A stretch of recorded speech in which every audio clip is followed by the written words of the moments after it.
It is Whitsun weekend, May 1964. The air in Brighton usually smells of salt spray, malt vinegar on hot chips, and the sweet, sticky sugar of candy floss spinning on the pier.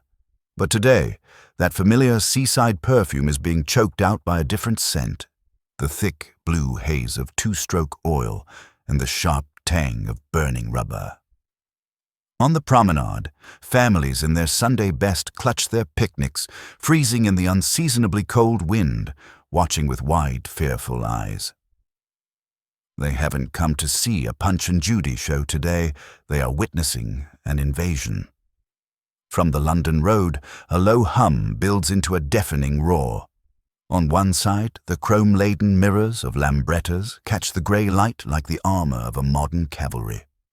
On the other, the heavy, guttural thrum of Triumphs and Nortons shakes the shop windows. Two tribes, distinct in uniform but united in a restless, aggressive boredom, are converging on the pebbles. The deck chairs are no longer seats. Within the hour, they will become weapons in a battle that will define a generation, shattering the peace of the British seaside forever. To understand why the seaside towns of Britain turned into battlegrounds, we must first look back at the grey, regimented world that these young people were desperate to escape. The early 1960s in the United Kingdom were not yet swinging. For the vast majority of the working class, life was still painted in the drab, austere colours of the post-war recovery. The terraced streets of London, Manchester and Birmingham were still scarred by bomb sites that had become makeshift playgrounds, and the shadow of the Second World War loomed large over every dinner table. Parents who had lived through the Blitz and rationing valued security, quiet respectability, and a steady job above all else. They believed in the stiff upper lip, in making do and mending, and in a social order where children were seen and not heard. But a seismic shift had occurred in 1960, one that would unintentionally unleash a tidal wave of youth energy that the establishment was completely unprepared for. For nearly 2 decades, the rite of passage for every British male turning 18 had been national service. 2 years of bulling boots, marching in formation, and learning discipline under the screaming gaze of a sergeant major. It was the government's way of keeping young men occupied, obedient, and off the streets. But in 1960, the last conscripts were called up, and by 1963, the camps were emptying. For the first time in generations, thousands of young testosterone-fueled men were released into civilian life with no war to fight and no drill instructor to fear. At the exact same time, the British economy was finally starting to breathe again. Unlike their parents, who had scraped by on ration books, this new generation had jobs, plentiful jobs in factories, on building sites, and in offices. And crucially, they had money. For the first time in history, the British working-class youth had a disposable income. They weren't handing over their entire wage packet to their mothers anymore. They were keeping a few pounds for themselves. They were the first true teenagers, a demographic that marketers and businesses were only just beginning to wake up to. They had cash in their pockets, but they had nowhere to go. The pubs were filled with old men in flat caps drinking warm bitter in silence. The youth clubs were often run by the church, smelling of damp halls and offering nothing more exciting than a game of ping-pong and a glass of squash. The disconnect between the vibrant, colorful world they saw in American movies or heard on the newly arriving rock and roll records, and the monochrome reality of a British Sunday afternoon was absolute. A British Sunday in the early 60s was a day of enforced boredom, shops closed, cinemas shut until the evening, and an atmosphere of suffocating quiet. This pressure cooker was building in every major city. You had a generation that was healthier, wealthier, and more confident than any before it, yet they felt hemmed in by the archaic rules of a society that looked backwards. They didn't want to be like their dads, sitting in an armchair listening to the wireless. They wanted speed, they wanted volume, and they wanted an identity that terrified their neighbors. Without the army to enforce uniformity, they began to create their own uniforms. They began to tribe up, looking for a sense of belonging that the crumbling British Empire could no longer provide. And as the money flowed into the pockets of teenagers, two distinct paths began to emerge from the smoke of the cities, offering two very different ways to rebel against the boredom of the status quo. From this desire for identity, the first tribe to roar into view was the rocker. They were the spiritual successors to the teddy boys, but harder, faster, and far more oily. The rockers' world revolved around the North Circular Road in London and the transport cafes that dotted the arterial highways of Britain, places like the Ace Cafe or the Busy Bee. Their religion was simple: the motorcycle. But not just any motorcycle. They rode heavy, thumping British iron, BSAs, Nortons, and Triumphs, stripped down to the bare essentials to save weight, modified with drop handlebars and racing seats to mimic the terrifying speed of the Isle of Man TT racers. They called themselves the Ton-Up Boys because the ultimate goal, the holy grail of their existence, was to do the ton, to hit 100 miles per hour on public roads, vibrating violently on machines that were barely held together. Their uniform was practical armor born of necessity. Heavy black leather jackets, often decorated with silver studs and patches. Thick denim jeans turned up at the cuff, and engineer boots. Their hair was greased back with handfuls of Brill cream into a pompadour, a defiant tribute to the American rock and roll icons of the 1950s, Gene Vincent, Eddie Cochran, and the sulking menace of Marlon Brando in The Wild One. To the average British citizen, the rocker was a nightmare of grease and noise, a dirty, uncouth relic of a rougher time, smelling of petrol and stale tobacco. But just as the rocker solidified his identity, a new, sharper phenomenon began to emerge from the jazz clubs of Soho and the tailors of Carnaby Street.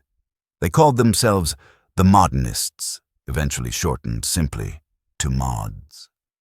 If the rocker was looking back to the 50s, the mod was obsessed with the future, with the now, and with a continental sophistication that was alien to the British working class. The mod didn't want to look like a mechanic. The mod wanted to look like a French movie star or an Italian playboy, even if he worked as a postboy or a clerk during the week. This was a rebellion based on extreme, almost obsessive neatness. A mod would spend an entire week's wages on a pair of handmade Italian shoes or a bespoke mohair suit with a ticket pocket and side vents. They rejected the greasy rock and roll of the past in favor of modern jazz, R&B, and soul music. Sounds imported from Black America that felt secret and exclusive. Because their clothes were so expensive and their image so manicured, they couldn't ride greasy motorbikes. Instead, they adopted the scooter, the Vespa, or the Lambretta. These were clean, enclosed machines that protected their trousers from oil, and when the weather turned British, they donned the now iconic U.S. Army surplus fishtail parka to protect their precious suits from the rain and mud. By 1963, the division was absolute. You were one or the other. There was no middle ground. In the school playgrounds, canteens, and dance halls across the UK, a line was drawn in the sand. To the rockers, the mods were effeminate, pill-popping dandies who cared too much about their hair. To the mods, the rockers were prehistoric, greasy louts who were stuck in the past. They were natural enemies, living in the same crowded cities, competing for the same space, and fueled by the same teenage frustration. The friction was palpable, like static electricity building before a storm, needing only a time and a place to discharge. The war between these two tribes wasn't just physical. It was an aesthetic battle fought on the high streets of Britain, defined by the machinery they rode and the uniforms they wore with almost religious devotion. First, there were the machines. For the rocker, the motorcycle was a beast of burden and speed.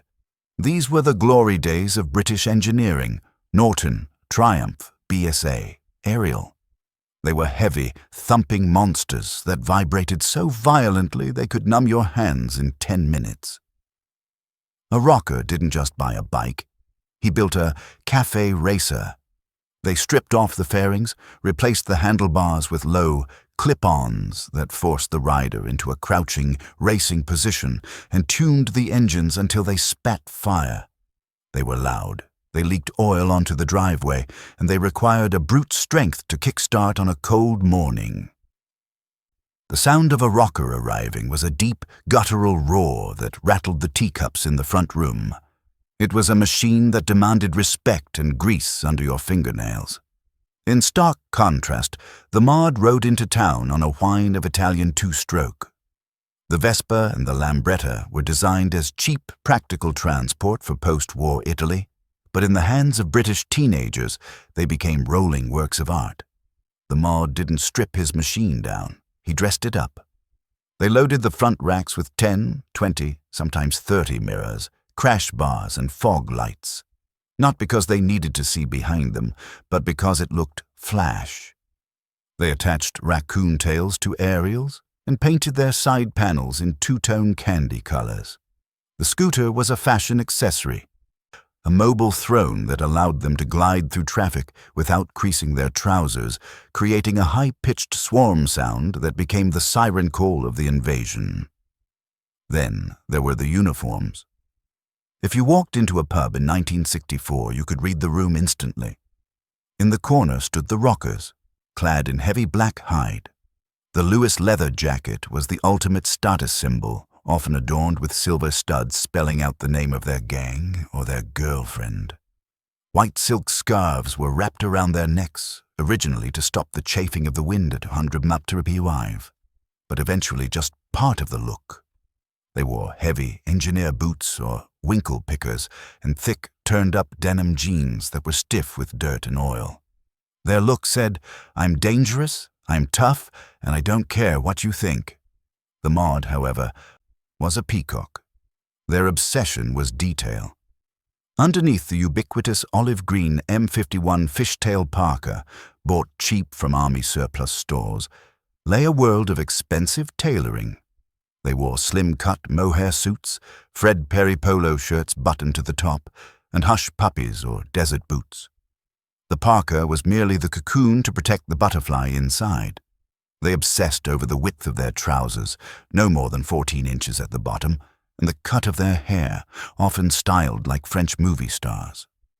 While the rocker drank pints of ale and looked for a fight, the Maud popped Purple Hearts, Drinamyl amphetamines, to stay awake all weekend, dancing frantically to American R&B and soul in sweaty basement clubs. Their look said, "I'm better than you, I'm sharper than you, and I'm the future." If the tribes provided the soldiers, it was the British press that provided the battle cry. In 1964, the newspaper was king. Every morning, millions of Britons sat down to breakfast with the Daily Mirror, the Daily Express, or the Mail, and what they read terrified them. The media, sensing a sensational story that would sell copies by the truckload, began to spin a narrative of a country under siege. They took these bored, fashion-conscious teenagers and transformed them into folk devils, monsters that threatened the very fabric of British society. This was the birth of a moral panic. Minor scuffles in dance halls were reported as riots. A broken window became an orgy of destruction. The headlines screamed in thick black ink. Wild ones beat up Margate, Battle of the Beaches, and terror in the town. The language used by the establishment was dehumanizing. These weren't just kids letting off steam. To the older generation reading the papers in their armchairs, they were an alien species. The judicial system was quick to join the chorus of condemnation. In a courtroom in Margate, Dr. George Simpson, a local magistrate, looked down his nose at a group of mods arrested for fighting and delivered a line that would go down in history. He didn't call them criminals. He called them Sawdust Caesars. He mocked their vanity, their clothes, and their desperate need to be noticed, describing them as long-haired, mentally unstable, petty little hoodlums. But here was the irony. The press didn't just report the news. They created it. By publishing maps of where the mods and rockers were heading next, and by printing sensational interviews where teenagers promised to smash up the town. The newspapers effectively sent out invitations to the violence. They told the rockers where the mods would be, and they told the mods where the rockers would be waiting. They turned the bank holiday weekends into scheduled sporting events, with the police as the referees and the seaside towns as the arena. The stage was set, the tickets were sold by the tabloids, and the actors knew their lines perfectly. All that was needed now was the spark. The fuse was lit not in the heat of summer, but in the biting cold of Easter weekend, 1964. The destination was Clacton-on-Sea, a typical sleepy Essex resort town known for its retirement homes, jelly deals, and quiet promenades. The weather was miserable, wet, windy, and freezing cold, but that didn't stop thousands of teenagers from London from descending on the town. They arrived on scooters and bikes, expecting the glamour and excitement they had read about, but found only closed shops, shuttered cafes, and a town that clearly didn't want them there. Boredom is a dangerous thing for a teenager with adrenaline to burn. Huddled together for warmth, shivering in their parkas and leathers, the frustration began to boil over. It started innocuously enough, a few jeers, a shoved shoulder, a broken bottle. But the rumor mill, fueled by that aggressive boredom, kicked into overdrive. The rockers are attacking the pier. The mods are smashing up the hotel. Small groups began to roam the streets, looking for the enemy. When the two sides finally clashed, it wasn't a choreographed battle. It was a messy, chaotic scuffle. Pebbles from the beach were thrown, deck chairs were overturned, and windows were smashed. To the locals, peeking out from behind twitching curtains, it looked like the end of the world. The police, used to dealing with nothing more serious than a drunk holidaymaker, were hopelessly outnumbered. They had no riot gear, no radios, just their helmets and truncheons. They were swarmed. The Daily Mail the next day ran the headline, "Day of Terror," cementing the reputation of Clacton as the first battleground of the youth war. But Clacton was just the warm-up act. The real war was coming at Whitsun, and the target was the jewel of the south coast, Brighton. If Clacton was a skirmish, what happened at Whitsun in Brighton was a war. The newspapers had done their job too well. They had advertised the time and place of the next round, and the youth of Britain accepted the invitation. On Sunday, May 17th and Monday, May 18th, 1964, the Queen of Watering Places was subjected to a siege that would become legendary. By mid-morning, the train station was disgorging hundreds of mods every hour, spilling them out into the bright, cold sunlight. Simultaneously, the A23 road from London was clogged with a convoy of rattling jalopies, scooters, and motorbikes. The police were waiting. They had flown in reinforcements from all over the county. They had horses, and they had dog handlers. They thought they could contain it. They were wrong. The numbers were overwhelming. Estimates suggest over 3,000 teenagers descended on the seafront. The tension snapped around midday near the Palace Pier. It began with chanting, "Mods, mods, mods," versus the deep guttural roar of the rockers revving their engines. Then, the dam broke. The battle moved from the streets down onto the pebbles of the beach, a surreal arena where the footing was treacherous and there was nowhere to hide. Holidaymakers, who had paid tuppence to sit in deck chairs and enjoy the sea air, found themselves in the middle of a melee. Those iconic striped deck chairs were snatched up and used as shields and clubs. Pebbles rained down like hail. The police, helmets knocked askew, waded into the mass of bodies, batons flailing, trying to separate the two armies. The air was filled with screams, the crunch of boots on shingle, and the terrified cries of children being dragged away by their parents. One image from that day captured the madness perfectly. A press photographer snapped a shot of a group of rockers running along the beach, while in the background, a tide of mods chased them, hurling stones. It looked like a scene from a medieval battle, transposed into the modern world. The fighting spread to the aquarium, into the cafes, and through the famous lanes. Shop windows were shattered, and the terrified cafe owners locked their doors, trapping innocent customers inside while the mob surged past. For 2 days, Brighton was effectively lawless. The police cells were overflowing. They had to commandeer buses just to hold the prisoners. As the sun set on the bank holiday Monday, the promenade was littered with broken glass, abandoned scooters, and the splintered remains of seaside furniture. The Battle of Brighton was over, but the shockwave it sent through the British establishment was only just beginning. The sun rose on Tuesday morning over a Brighton that looked like it had survived a blitz. But while the council workers swept away the sea of broken glass and splintered wood, the real clean-up operation was taking place in the courtrooms. The establishment, embarrassed and terrified by the loss of control, decided that an example had to be made. The British legal system, usually a slow-moving beast, struck back with a speed and ferocity that shocked the youth of the nation. The police had arrested hundreds of teenagers, and the magistrates were in no mood for leniency. They didn't see these young men as bored kids. They saw them as a cancer that needed to be cut out. The sentences handed down were draconian. Fines of $50 or $75 were common. To put that in perspective, the average weekly wage for a working-class teenager in 1964 was perhaps $10 or $12. These weren't just slaps on the wrist. These were financial death sentences. Young men left the courtrooms in tears, knowing they would be working for months just to pay off a single afternoon of madness. Some were sent to detention centers, grim, prison-like institutions designed to shock the rebellion out of them with military discipline and hard labor. Politicians jumped on the bandwagon, competing to see who could sound the toughest.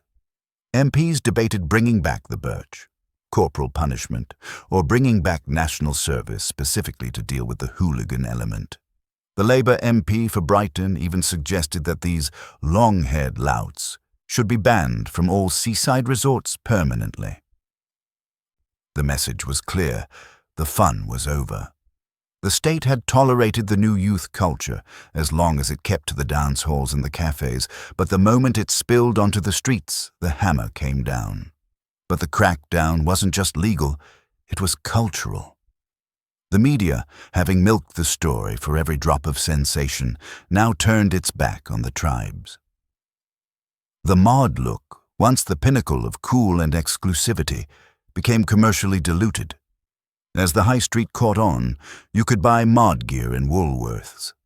The sharp, dangerous edge was blunted by mass production. The true originators, disgusted by the violence and the commercialization, moved on. They evolved into new forms. Some grew their hair out and embraced the incoming psychedelic wave of the late 60s, becoming hippies. Others hardened their look, shaved their heads, and eventually morphed into the skinheads of the late 60s. The distinct lines between mod and rocker began to blur and fade, washed away by the changing tides of fashion and the harsh reality of growing up. Yet, the legacy of those bank holiday riots went far deeper than a few court cases and a change in fashion. The battles of 1964 left a permanent scar on the British psyche, changing the way the country looked at its own children forever. Before Clacton and Brighton, youth was seen as a transitional phase, a clumsy waiting room for adulthood. After 1964, youth was a force. It was powerful, it was volatile, and for the first time it was frightening. The innocence of the post-war years was officially dead. Parents looked at their sons and daughters differently across the breakfast table. They wondered what was hiding inside those parka pockets or what was really happening in the coffee bars down the road. The teenager had arrived as a distinct social class, one that wasn't just consuming music and clothes, but demanding space and attention. It was the moment Britain realized it could no longer control its young by simply telling them to be quiet and respect their elders. But looking back now, through the lens of 60 years, there is a profound sense of loss. Those riots, violent and chaotic as they were, represented a time when commitment to a cause, even a fashion cause, was absolute. To be a mod or a rocker wasn't something you did on a screen. It was a physical, tangible commitment. You had to save the money, you had to build the bike, you had to find the tailor, and you had to turn up. You had to have the courage to wear your colors in a town that might be hostile. There was a community spirit in those tribes that has vanished in our digital age. Today, subcultures are things you click like on, safe in your bedroom. In 1964, your identity was something you wore on your back, out in the rain, on the A23 to Brighton. If you broke down, a stranger in a similar coat would stop to help you. If you were in trouble, 50 people you'd never met would rush to your side. It was a belonging born of physical presence, of shared smells of oil and sea air, of shared danger and shared joy. We traded that raw, dangerous, beautiful connection for safety and convenience. The seaside towns eventually returned to their sleepy rhythms, the grand hotels were restored, and the broken glass was swept away. But for those who were there, for the men and women who are now grandparents, the memory of that adrenaline, the sound of 1,000 engines roaring in unison, remains the defining moment of their lives. It was the last time British youth felt truly, dangerously alive. Walking along the Brighton seafront today, the air smells of expensive coffee and artisanal burgers. The pier still stands, repainted and reinforced, and the pebbles still rattle as the tide pulls them back into the channel.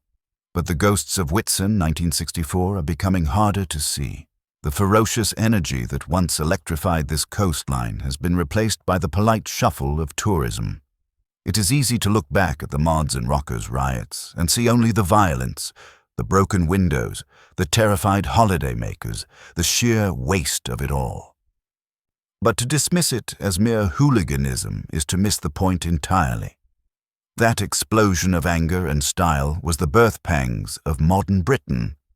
It was the moment the working class stopped touching their caps to their betters and started demanding the world on their own terms. We look back now with a strange kind of envy. Yes, it was dangerous. Yes, it was chaotic. But it was also real. In a world where our children's rebellions happen on touchscreens and in chat rooms, there is something undeniably romantic about a generation that had to physically be there to be counted. They built their own culture out of nothing but surplus parkas, second-hand motorbikes, and American 7-inch records. They didn't wait for permission to be heard. They revved their engines until the whole country had no choice but to listen. Perhaps the Sawdust Caesars were right after all. For a few glorious, terrifying weekends, they weren't just factory workers or clerks. They were kings of the road and knights of the promenade. They terrified a nation, but they also woke it up. And though the scooters have long since rusted and the leathers have cracked with age, if you listen closely on a quiet bank holiday morning, beneath the cry of the gulls, you can still hear the faint, rebellious echo of the time when Britain's youth finally found its roar.